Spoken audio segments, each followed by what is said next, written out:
Dave, if I can begin by asking, just how do you feel this morning's AGM went? I thought it went very well.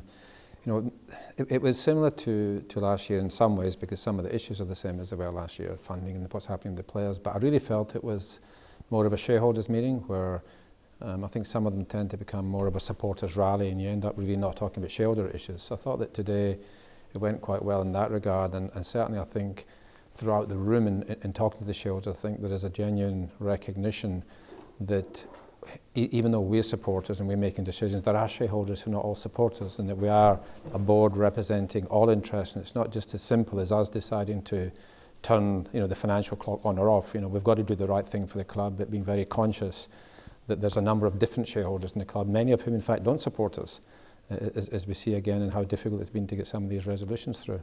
How much progress do you feel has been made since the AGM of last year? I think a lot. I think that if you look at where we are in terms of where we were suggesting last year we should be at this point in time, I think we're kind of about there. I think we've got the funding in place that we'd hoped to have in place over the last year. I think the team, despite some of the disappointments in the pitch this year, are still well positioned to come second in the league, which was always the realistic target. So it seems to me that we're pretty much on track. The only area where I would say we're definitely behind is if you'd asked me last year if we'd still be embroiled in the level of litigation we have with Sports Direct. I thought we'd have had it done within the last year, so I'm quite disappointed that we're not able to put that behind us yet. And looking ahead to the next year, what would you like to achieve? I'd like this time next year. I'd like us to be in Europe. So I think it is important that we finish the league strongly. I think we can do. I think if you look at the level of resources available to the manager, a lot of the money he's invested in the player squad, in fact, have not been playing for him for injuries and various other reasons. Yet the team has done quite well. So I'm optimistic that on the footballing side, we'll finish the season strongly, get into Europe.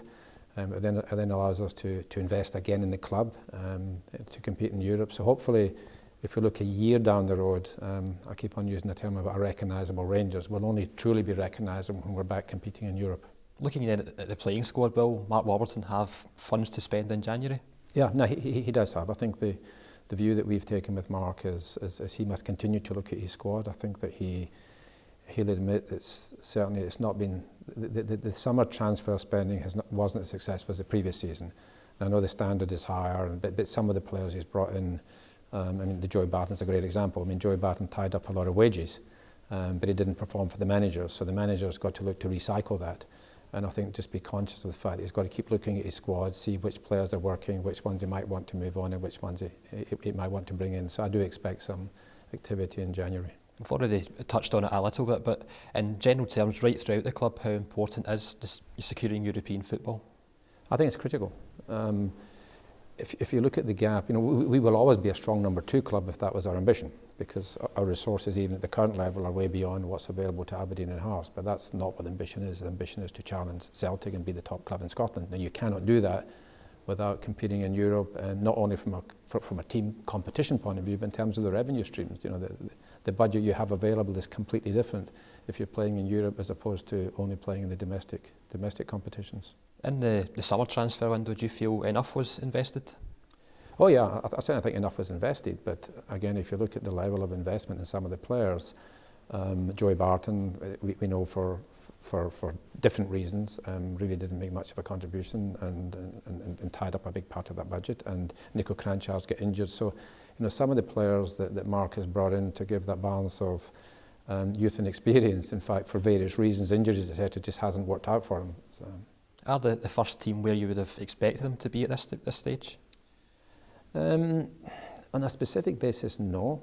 I'd say in a certain sense, yes, because squad-wise, I think the fact that Mark has got a team that, other than, I didn't see the Aberdeen game, but I believe it could have gone a different way, and we could be sitting, a strong second at this point in time. And given he has done that with I'm not going to say squad players, but he certainly hasn't had key resources available. I would have liked it to be a strong second at this point in time, whereas we're still fighting for second place. But that's really looking at the log point of view. But from a squad point of view, I think the work Mark has done with the squad and the work that he'll do in the January transfer window, I think we're about where we should be. And of course, Rangers will always be judged against Celtic. Do you feel that Rangers are further behind Celtic than what you'd have expected by this stage? Yes.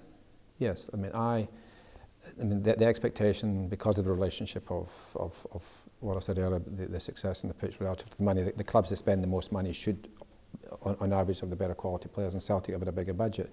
But I did expect us to be more competitive, and maybe that was just possibly the artificial euphoria of the semi-final win last year, and maybe it just gave us a kind of gloss where maybe we thought we were a little bit closer than we really were. And I think that gap that truly does exist, I think, is more apparent this season. So it just shows you the gap that we've still got to go to be truly competitive against Celtic. And after your meeting with the manager yesterday, has a list of transfer targets for January now been drawn up? Mark is working on that. That's not something he would do with me directly. You know, he works with the footballing board on that. But I mean, certainly some names have come up. But I know that Mark is working on a plan for January, and I think there's quite a number of options he's looking at this point in time. I know you're very limited in what you can say in this, but is there any update you can give to supporters on Sports Direct and general merchandising? No, there isn't. The only thing that I can really say is that the status quo remains.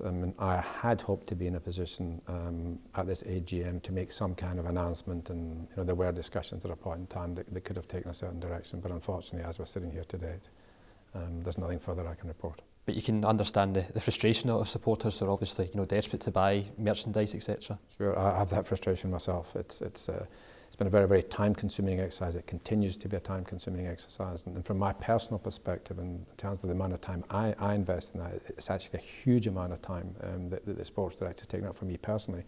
And it is the one, let's say, truly horrendous legacy issue that we've still not been able to resolve. I think most of the legacy issues we have resolved.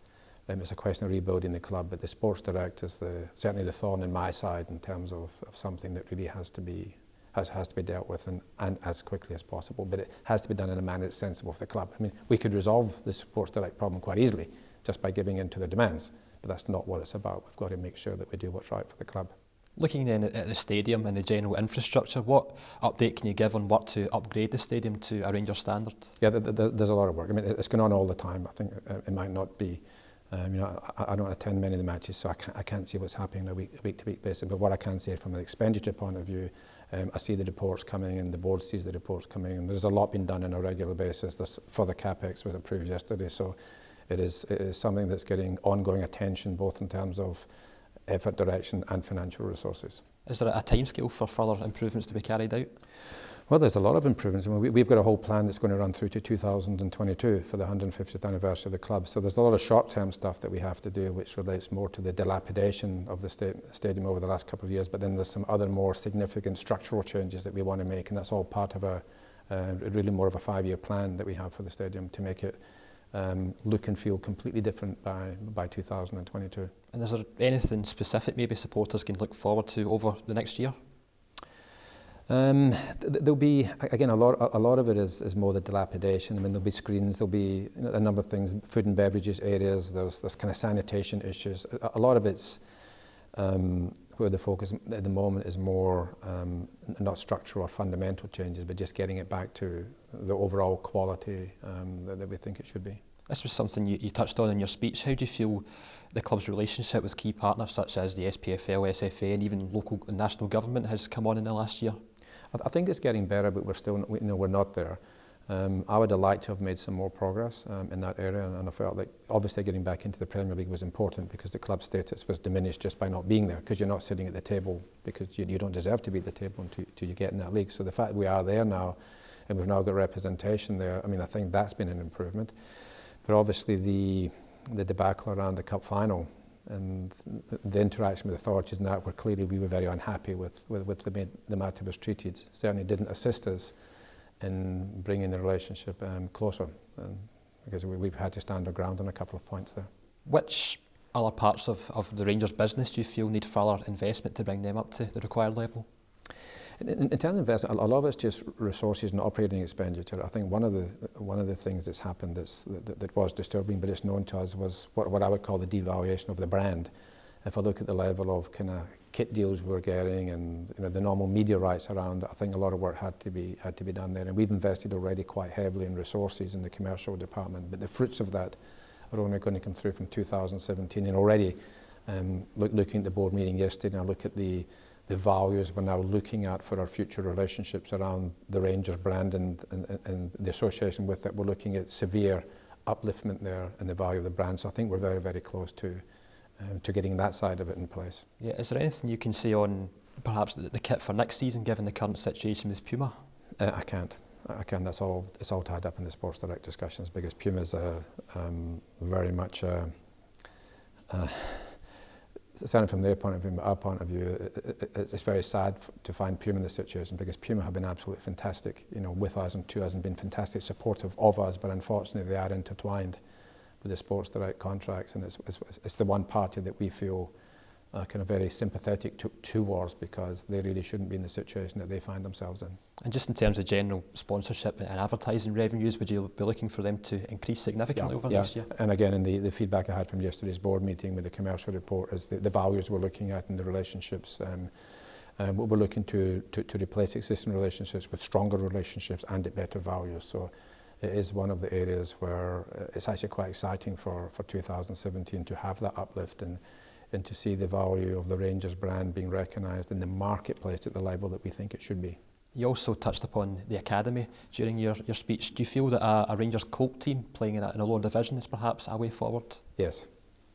Yeah, and a lot is happening in that area as well, but there's some, again, there's issues around the football authorities we have to look at very carefully, but it's something we're very, very alert to as to what we think is the right progression for the younger players, and certainly those who are running the academy are very, very clear in what they think is right for the club, and they've got our full support, but it does require some work to make sure that we can achieve that within the existing structures and authorities. And just finally, how important has the support of the fans and them buying season tickets in such fantastic numbers been to everyone? Well, it has been fantastic.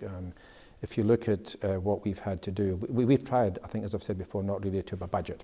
We said there's things we've got to do. So certain things arise and Stuart will come to me and say we have to do this. We're not saying, well, we can't do it because we don't have a budget. We're saying, okay, if it has to be done, it has to be done.